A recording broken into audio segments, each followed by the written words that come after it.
Name Games.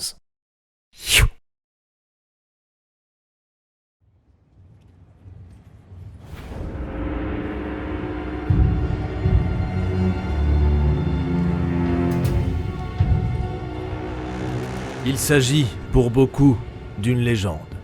Pourtant, l'empire souterrain des Skaven existe bel et bien. Dans les tréfonds du monde connu, les hommes rats pullulent, jaillissant parfois à la surface pour ravager, corrompre et contaminer. Cette société maléfique, bien que d'apparence à l'organisation chaotique, s'articule autour d'une hiérarchie clanique très ancienne. Il y a des dizaines et des dizaines de clans, aux quatre coins du vieux monde et au-delà, mais 4 de ces clans détiennent l'essentiel du pouvoir. Parmi eux, le clan Skryr et ses technomages, sorciers savants, maniant malpierre et sorcellerie, artisans de l'arsenal sans cesse renouvelé de l'Empire souterrain.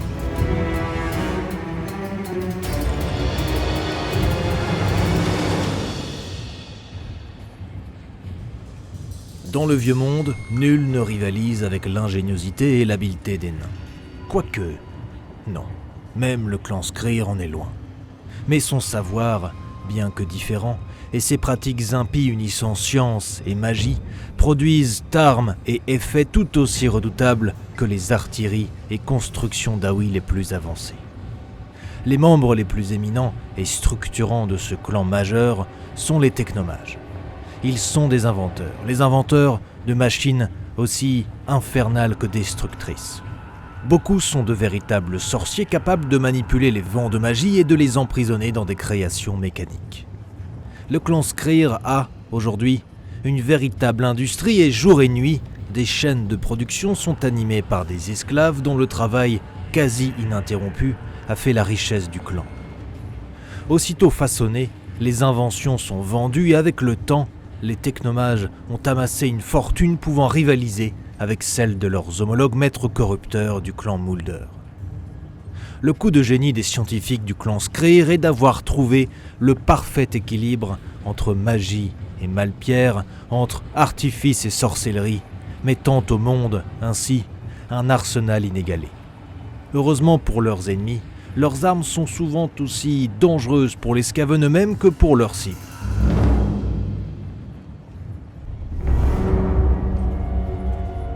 Les technomages ressemblent à des Skavens ordinaires, mais ils sont toujours équipés d'objets fumants, sifflants et bourdonnants, si bien que leur silhouette disparaît presque entièrement sous ce harnachement invraisemblable. De plus, les technomages ont une tendance morbide à remplacer des parties de leur corps par des prothèses mécaniques. Ils y sont souvent obligés suite à une expérience ayant mal tourné, mais il arrive aussi qu'ils s'amputent par choix. Ils sont en effet persuadés de pouvoir se confectionner un membre plus performant, c'est pourquoi ils remplacent sans hésitation un œil, une patte ou leur queue par des prothèses. Ajoutez à cela leurs lunettes, leurs harnais surchargés et les mâles lames qui émergent de leurs bras, cela rend les technomages particulièrement intimidants. Seule une partie des technomages sont capables de canaliser les vents de magie comme les sorciers des autres races. Et bien qu'ils soient capables de lancer des sorts ou de dissiper leurs effets, les technomages sont loin d'être aussi doués qu'un prophète gris. La plupart des technomages sont de toute façon incapables de conjurer la magie et se consacrent plutôt à la fabrication et à l'utilisation d'armes aux effets dangereux et imprévisibles. Ces sorciers inventeurs se rendent souvent au combat pour tester leurs dernières inventions et les plus redoutables d'entre eux peuvent ravager les rangs de l'infanterie lourde ennemie sans difficulté. Chacun d'entre eux équipe son harnachement des dispositifs qu'il préfère, mais ces combinaisons ne fonctionnent pas toujours sans accroc, et nombre d'entre eux ont connu une fin prématurée suite à l'explosion de leur accumulateur de puissance. Toute cette technologie dont ils usent et abusent est instable car elle repose entièrement sur l'utilisation intensive de malpierre, le minerai clé de la société Skaven. Parmi les objets fréquemment utilisés par les technomages, on retrouve l'orbe d'airain, une sphère de métal grosse comme le poing qui recèle d'un mécanisme complexe. C'est un objet mortel capable de déchirer le voile de la réalité et d'aspirer dans le royaume du chaos ceux qui se trouvent à proximité. La fusée funeste, une arme fabriquée grâce à des secrets dérobés en Orient. Les technomages tentent souvent, mais en vain, d'améliorer ses effets destructeurs et sa portée. La sphère de mort, c'est une variante améliorée des globes de vent empoisonnés utilisés par les globadiers. Encore plus dangereux et plus gros que les autres, ces vapeurs sont plus nocives et ils ont bien moins tendance à se briser entre les mains de celui qui les lance. Les bécycles de technomage, elles permettent à un technomage d'apercevoir distinctement l'ennemi, même s'il est partiellement caché derrière un mur. Les mâles-lames, ces armes mystiques prennent la forme de grandes lames fixées à des perches pour obtenir une sorte de hallebarde. Elles peuvent aussi être implantées directement dans le bras du technomage.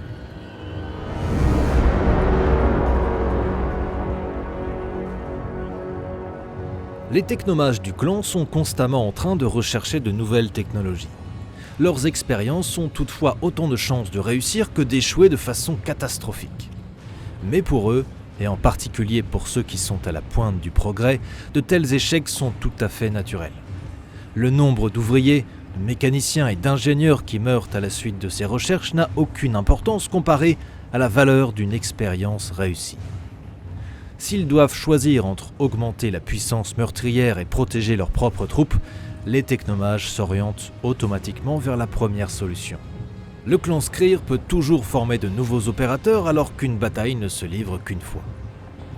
Pour faire fonctionner correctement une arme Skaven, il faut être compétent, entraîné, avoir de petites mains et beaucoup de témérité. Toutes ces armes sont sujettes aux problèmes de fonctionnement qui entraînent souvent la destruction de cette même arme, de son opérateur et de quiconque se trouve à proximité. Les Skaven se montrent très protecteurs envers leurs armes spécifiques et ils prennent grand soin à ce qu'elles ne tombent pas aux mains de l'ennemi, ennemi signifiant représentant d'une autre race aussi bien que d'un autre clan Skaven. Lorsqu'un appareil est abandonné, cela signifie généralement qu'il a été piégé ou neutralisé. En plus, en raison de la nature instable de la malpierre, il est très difficile de les faire fonctionner sans avoir suivi la formation adéquate. Chaque arme est précieuse, lorsque l'une d'entre elles est perdue ou qu'un ennemi s'en empare, le clan Skryr ne reculera devant rien pour la récupérer. Les luttes de pouvoir entre les seigneurs de guerre Skaven poussent ceux-ci à tenter de prendre l'avantage par n'importe quel moyen, et l'un des meilleurs moyens est d'avoir le plus possible d'armes du clan Skryr. Les technomages le savent et exploitent autant qu'ils peuvent leur position de force, et le prix qu'ils demandent pour leurs inventions est exorbitant, mais c'est la loi du marché. En approvisionnant en machines infernales le Conseil des 13, le conseil qui dirige la société Skaven, le clan Skryr assure sa position au sein de l'Empire souterrain. Chaque membre du conseil est bien conscient de la valeur du clan Skryr et celui-ci ne les laissera jamais l'oublier. De nouvelles inventions sont constamment présentées aux seigneurs de la ruine et les plus prometteuses sont cofinancées par les autres clans majeurs comme mineurs.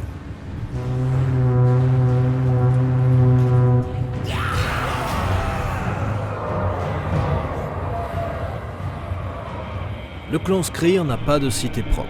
Son siège est au sein de la capitale de l'Empire souterrain, Scarogne, où sa population surpasse celle des 3 autres clans majeurs.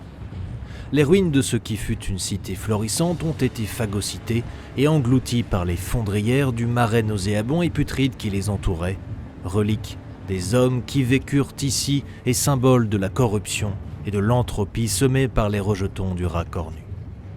Au cœur de ce qui est désormais la principale métropole purulente des hommes-rats dans le Vieux Monde, se trouve le district du clan Skryr et sa grande académie de technologie. C'est ici où bon nombre des inventions du clan ont vu le jour.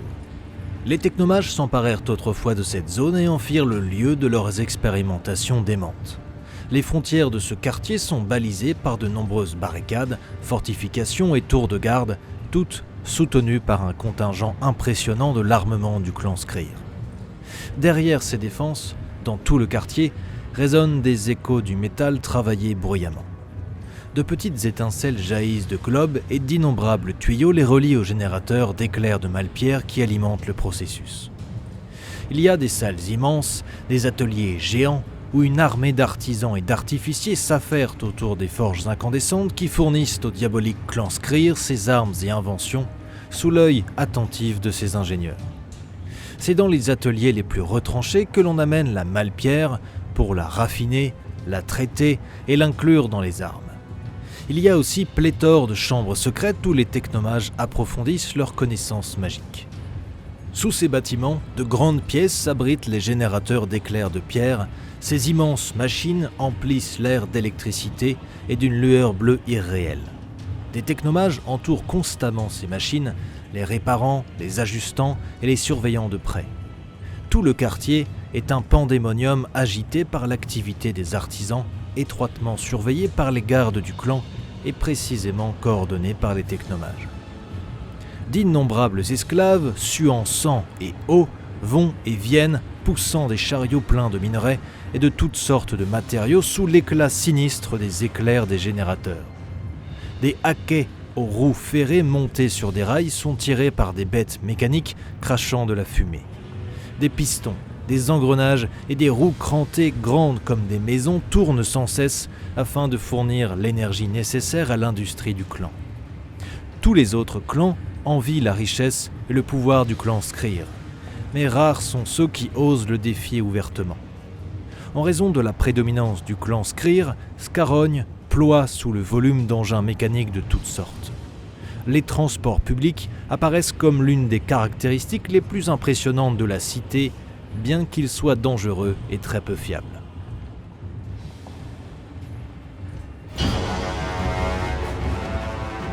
Sur le champ de bataille, le clan Skryr tire magnifiquement profit de sa supériorité technologique. Ses armées sont principalement constituées de guerriers des clans et d'esclaves. Leurs ennemis sont trompés par l'apparente similitude de l'armée avec celle des autres clans guerriers avant de remarquer une brutale différence lorsqu'ils arrivent à portée de tir, car c'est le moment que choisit le clan Skryr pour déchaîner toute la puissance de son alchimie.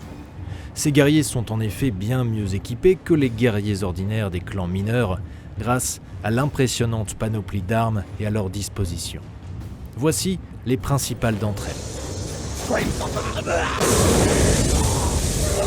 Le lance-feu est assurément l'une des armes Skaven les plus craintes.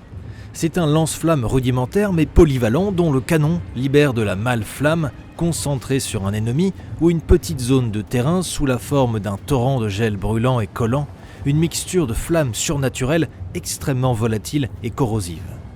Un des servants porte un baril rempli d'un mélange combustible très instable de produits chimiques et de poudre de malpierre. L'autre actionne l'arme elle-même. Dès que la projection entre en contact avec un objet solide, la flamme gorgée de malpierre que l'arme crache se colle à pratiquement n'importe quelle surface. Presque rien ne peut éteindre les flammes d'un lance-feu une fois qu'il a englouti sa victime, sauf si on les étouffe complètement en immergeant la victime dans l'eau ou en la recouvrant totalement de sable ou de boue. Une seule salve de malflamme peut réduire un fier régiment en une masse de chairs informes et carbonisées et faire fondre les armures les plus épaisses. Contre les créatures vulnérables au feu, comme les hommes-arbres ou les trolls, la malflamme est particulièrement utile et dévastatrice. En plus, les créatures vivantes qui survivent aux flammes d'un lance-feu ne sont pas au bout de leur peine, car il n'est pas rare qu'elles finissent par développer quelques mutations. Comme toutes les armes du clan Skryr, les incidents de tir sont nombreux et peuvent, dans le meilleur des cas, faire en sorte que le mélange ne s'enflamme pas à la sortie du canon.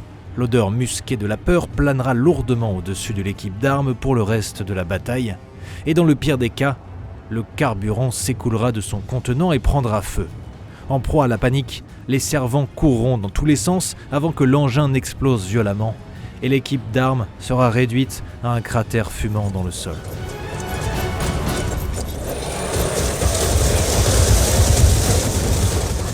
La mitrailleuse Ratling est une invention relativement récente, mais elle a connu un tel succès que le clan Skryr ne parvient pas à satisfaire toutes les demandes des clans guerriers. La mitrailleuse Ratling est une arme à feu composée d'un imposant canon multiple qui est actionné grâce à la puissance de la vapeur de malpierre et une manivelle qui permet au canon de tourner afin de délivrer une grêle de tirs verdâtres. La puissance de feu potentielle d'une mitrailleuse Ratling est proverbiale. Ces rafales peuvent faucher un troupeau d'orques sur sangliers lancés en pleine charge et même creuser une large brèche dans un gros régiment de guerriers des clans, même si dans ce cas, on parle alors d'incident de tir. Les guerriers des clans se réfèrent aux cadavres tués par une Ratling sous le nom de brise-dents, car ils sont systématiquement constellés de balles au reflet d'émeraude. Comme pour toutes les fabrications du clan Skryr, il existe plusieurs variantes de Ratling, comme celle munie d'une manivelle, d'un bouclier pour le tireur ou encore d'un trépied. L'arme elle-même existe en différentes tailles et formes, mais toutes sont aussi redoutables que promptes à connaître des incidents de tir fâcheux. Les rumeurs parlant de clans guerriers si riches qu'ils sont en mesure d'aligner des régiments entiers de ces armes n'ont jamais été vérifiées, peut-être parce que de telles formations ne restent intactes jamais assez longtemps pour être aperçues à l'occasion de plus d'une ou deux batailles. En effet, parfois, un sifflement aigu est la seule chose qui précède une explosion retentissante qui pulvérise l'équipe d'armes. Ou pire encore, un nuage de vapeur peut entourer l'équipe qui, désorientée, tire dans la mauvaise direction. Parfois, le mécanisme de mise à feu connaît un léger problème et une perte de pression transforme la grêle de mort en lancer de cailloux inoffensifs.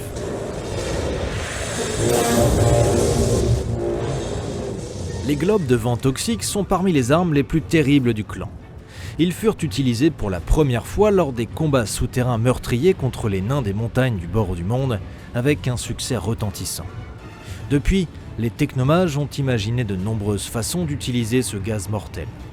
Des machines très complexes et promptes à subir des incidents ont été testées, mais au final, la meilleure façon d'utiliser cette arme reste par le biais de globadiers spécialement entraînés.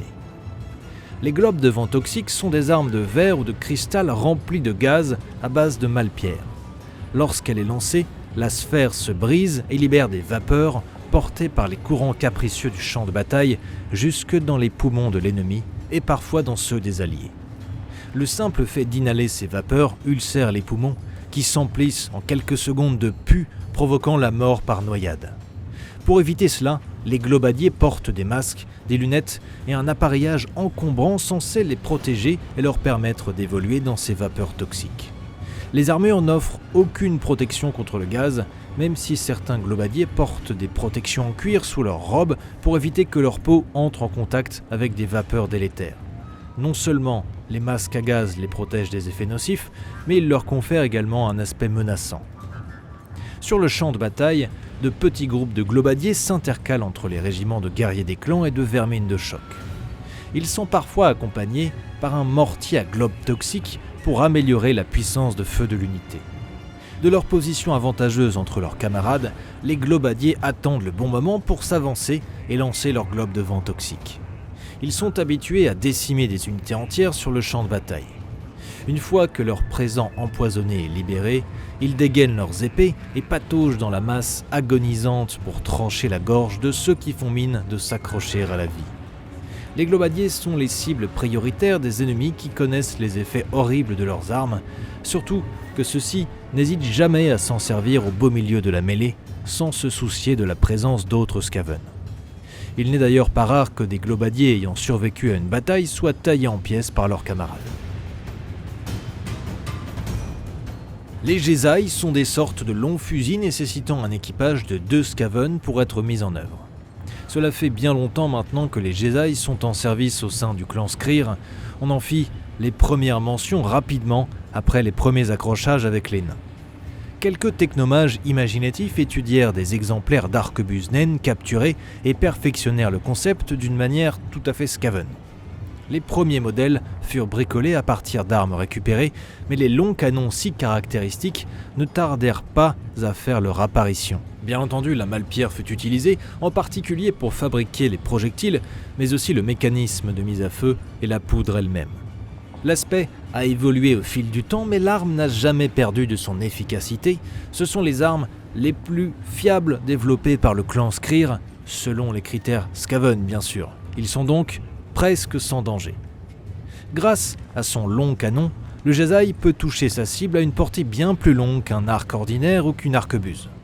Les projectiles à base de malpierre que tire cette arme peuvent traverser un bouclier, une cuirasse et même l'armure lourde d'un chevalier, et si le fragment de malpierre pénètre dans le corps de la cible, les dégâts peuvent être considérables, surtout à cause de la nature toxique de cette matière.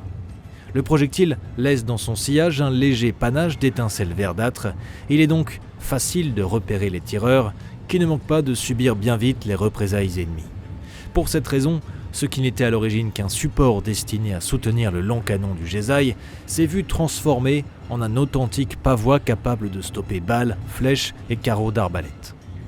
Le Jesai est indiscutablement une équipe d'armes, mais contrairement aux autres armes portatives du clan Skryr, il n'est pas utilisé pour soutenir les régiments d'infanterie, mais constitue plutôt des unités à part entière.